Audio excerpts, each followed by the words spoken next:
시청자 여러분 안녕하십니까? BOE 모닝뉴스 시작합니다. 트럼프 행정부가 2017년 북한에 대한 군사 옵션을 논의했다는 주장이 최근 출간된 서적을 통해 다시 제기됐습니다. 미국 대통령의 대북 전략 등 외부로 쉽게 드러나지 않는 백악관 내 전략이나 비화들이 전직 당국자와 언론인들의 회고록을 통해 속속 공개되고 있습니다. 함지아 기자입니다. 미국 CNN 방송의 짐 슈토 기자는 10일 출간한 서적 미치광이 이론, 트럼프가 세계와 맞붙다에서 북핵 위기가 최고조로 치닫던 지난 2017년 미국 정부가 실제로 군사 옵션을 고려했었다고 주장했습니다. 언론 등을 통해 일부 공개된 슈토 기자의 책 내용에 따르면 미국 국방부와 백악관 국가안보회의는 북한에 대한 군사 옵션을 두고 사적인 논의를 했으며 행정부 관리들은 전면전으로 가지는 않으면서도 북한 도발에 비용을 부과할 수 있는 방법으로 군사 공격 가능성을 거론하기 시작했었던 것으로 알려졌습니다.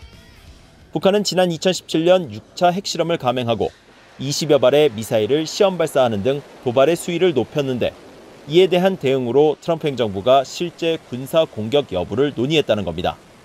실제로 당시 트럼프 행정부 안팎에서는 북한의 주요 시설만을 제한적으로 타격한다는 의미의 코피 전략이 공공연하게 거론됐었습니다. 트럼프 대통령도 북한에 대한 군사적 행동에 나설 수 있다는 뜻을 여러 차례 공개적으로 밝힌 바 있습니다. North Korea best not make any more threats to the United States. They will be met with fire and fury like the world has never seen. 트럼프 대통령의 해당 발언이 나오기 며칠 전 북한은 중장거리 미사일을 이용해 미국령 괌을 포위 사격하는 방안을 검토하고 있다고 위협했었습니다. 슈토 기자는 그러나 이 같은 대북 군사 전략을 현실적으로 보는 군 관계자는 거의 없었다면서 이는 북한이 미국의 공격을 전쟁으로 가는 첫 공격으로 받아들일 수 있다는 점과 한국의 인명피해에 대한 우려 때문이었다고 설명했습니다. 2017년 당시 트럼프 행정부 내에서 북한에 대한 군사적 움직임이 있었다는 동향은 트럼프 행정부 고위 관리의 저서에서도 일부 엿볼 수 있습니다.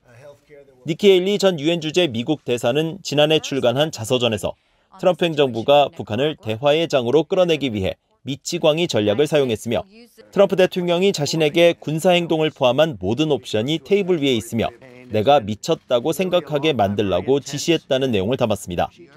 그러면서 트럼프 대통령의 전략이 유엔에서 대북 최대 압박 전략을 펼치는데 큰 도움이 됐다고 평가했습니다.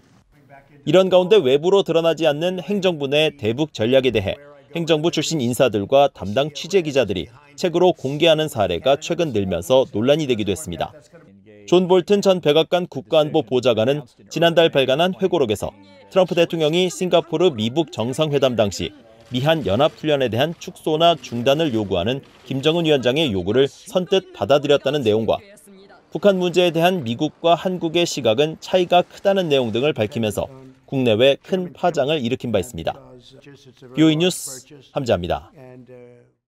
다음 주부터 진행될 미한 연합군사훈련에서 전시작전통제권 전환을 위한 검증 과정은 없을 것이라고 미국 국방부가 거듭 확인했습니다.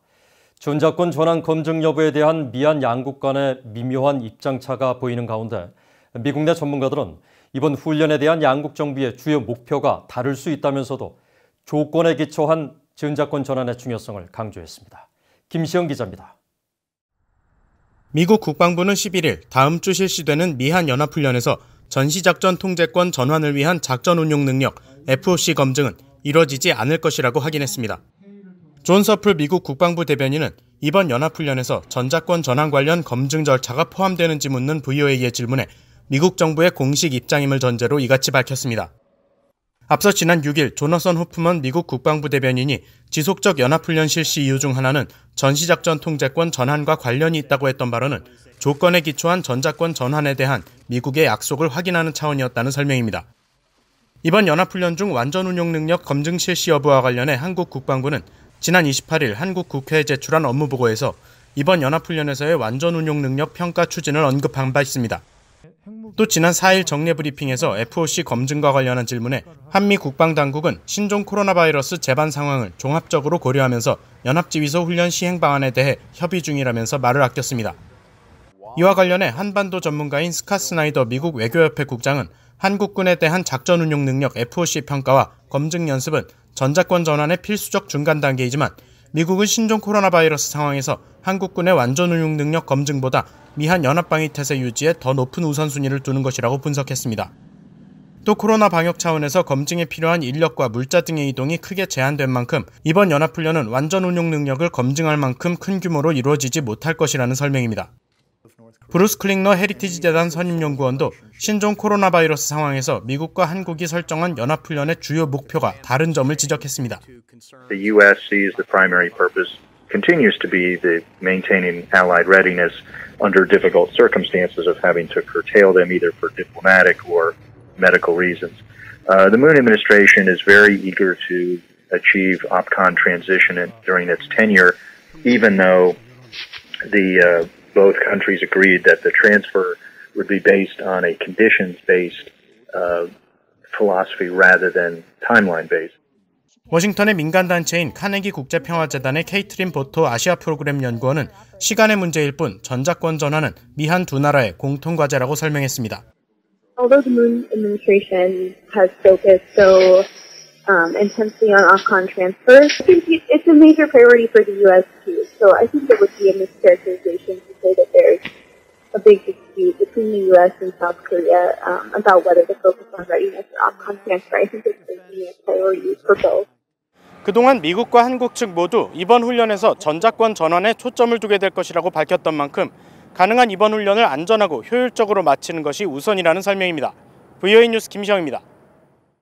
북한 정권이 오는 11월 미 대통령 선거 전에 미사일 시험 등 위협을 가하는 도발 행위를 할 가능성이 있다고 미 하원 중진 의원이 말했습니다.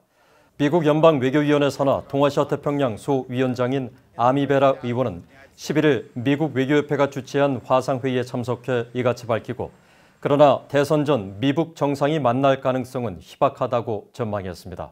그러면서 대화는 중요하지만 북핵 협상은 장기적인 과정이 될 것이며 대통령 한 명의 임기 안에 북한 비핵화 목표가 실현되긴 어려울 것이라고 전망했습니다. 베라 의원은 또 신종 코로나 바이러스 대응이나 최근 홍수 피해 같은 자연재해와 관련한 대북 지원은 인도적 차원에서 접근할 필요가 있다면서 북한 주민들의 고통을 외면할 수는 없기 때문에 대북 인도주의 지원은 계속 지지할 것이라고 말했습니다. 한국과 북한 사이의 인도적 지원이 활성화되기 위해선 북한 당국의 분배 투명성이 더 확보돼야 한다는 지적이 다시 나왔습니다. 또 지원을 받는 북한 당국뿐 아니라 지원 단체의 투명성도 중요하다는 지적입니다. 서울에서 정찬배 기자입니다.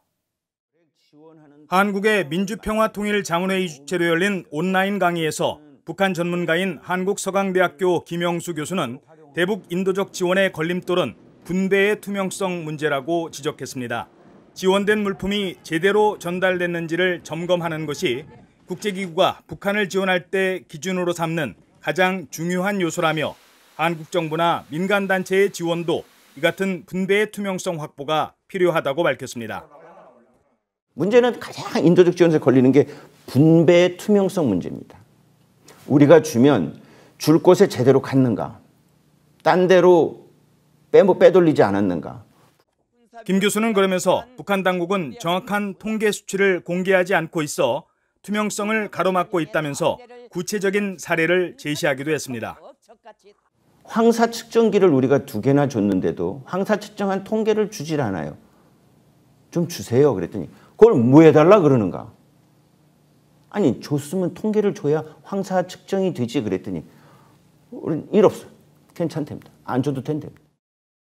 이 같은 분배의 투명성 문제를 해결하기 위해서는 지원을 해준 한국 정부와 국내외 민간단체들이 지원 내용을 먼저 공개하는 것도 대안이 될 수 있다고 말했습니다. 과거 서독 정부가 동독 주민들을 지원했을 때도 지원 사실을 서독 국민들이 모두 알 수 있도록 공개했기 때문에 중복 지원도 방지하고 투명성도 확보할 수 있었다고 강조했습니다. 투명하게 우리가 지원한 걸 우리 언론 사회, 우리 사회에 공개하게 되면 대북 지원 물품을 북한 지방 관리가 슬쩍 착복하는 것을 못하죠. 북한대학원대학교 양무진 교수도 북한에 지원된 인도적 물품이 제대로 전달되고 적재적소에 사용됐음을 꾸준히 확인할 수 있는 모니터링 제도가 중요하다고 강조했습니다. 북한을 지원해오고 있는 국제기구의 경우 주기적인 점검과 모니터링을 통해 투명성을 확보해오고 있지만 한국 정부와 민간단체의 경우 북한의 반발로 이 같은 제도적 장치가 미흡했다고 평가했습니다.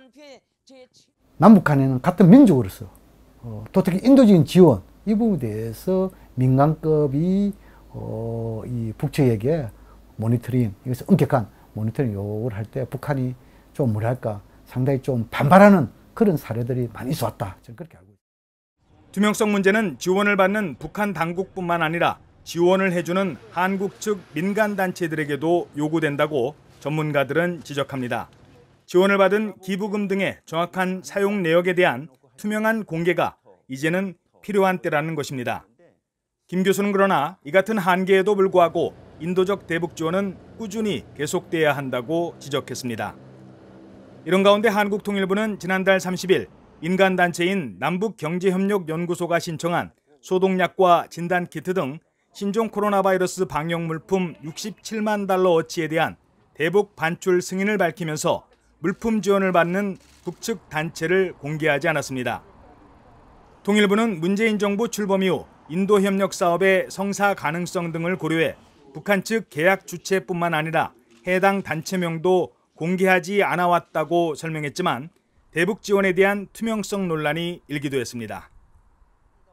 주는 사람과 받는 사람 모두 모금 과정과 분배 과정을 투명하게 집행할 경우 대북 인도적 지원은 더욱 활성화될 수 있다는 게 전문가들의 공통된 시각입니다. 서울에서 VOA 뉴스 정찬배입니다. 유엔은 북한 홍수 피해와 관련해 필요하다고 판단할 경우 북한을 지원할 준비가 돼 있다고 밝혔습니다.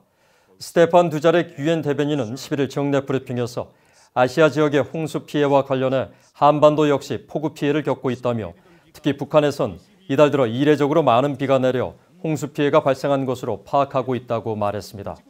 그러면서 유엔팀은 이 문제와 관련해 북한 당국과 접촉하고 있다며 필요하거나 요청을 받을 경우 취약지역 이재민들을 지원할 준비가 돼 있다고 강조했습니다. 앞서 유럽연합 산하 인도주의 지원 사무국도 최근 관련 보고서를 통해 계속된 집중호우와 태풍의 영향으로 북한 주민 약 540만 명이 피해를 입을 것으로 예상했었습니다. 특히 시간당 200mm 이상의 폭우가 쏟아진 황해 남북도와 대동강, 예성강 주변 등은 범람과 홍수로 인한 막대한 인명피해, 경제적 손실이 예상된다고 유럽연합은 우려한 바 있습니다. 한국 법원이 탈북민 단체에 대한 통일부의 법인 설립 허가 취소에 대해 제동을 걸었습니다. 서울행정법원 행정6부는 12일 탈북민 단체 큰샘이 통일부를 상대로 비영리 법인 설립 허가 취소 처분을 취소해달라며 낸 집행정지 신청을 인용했습니다. 그러면서 신청인에게 회복하기 어려운 손해가 발생할 우려가 있고 이를 예방하기 위해 긴급한 필요가 있음이 소명된다며 통일부의 허가 취소에 대해 선고일로부터 30일간 그 효력을 정지한다고 밝혔습니다. 한편 한국통일부는 이날 탈북민 단체의 대북전단 살포 논란을 계기로 밝혔던 등록법인 25곳에 대한 사무검사를 11일부터 시작했고 대상 범위를 사회, 문화 분야로 확대해 다음 주부터 공문을 발송할 예정이라고 밝혔습니다. 이 같은 통일부 조치에 대해 탈북민 단체 공동대책위원회 강철한 공동대표는 유엔과 국제인권단체들의 계속되는 우려와 비판에도 통일부가 정치적 목적으로 북한 인권운동을 탄압하고 있다면서 검사 대상을 확대한 통일부의 발표는 전형적인 물타기 수법이라고 비판했습니다. 이상으로 VOA 모닝뉴스를 마칩니다. 시청해주신 여러분 고맙습니다.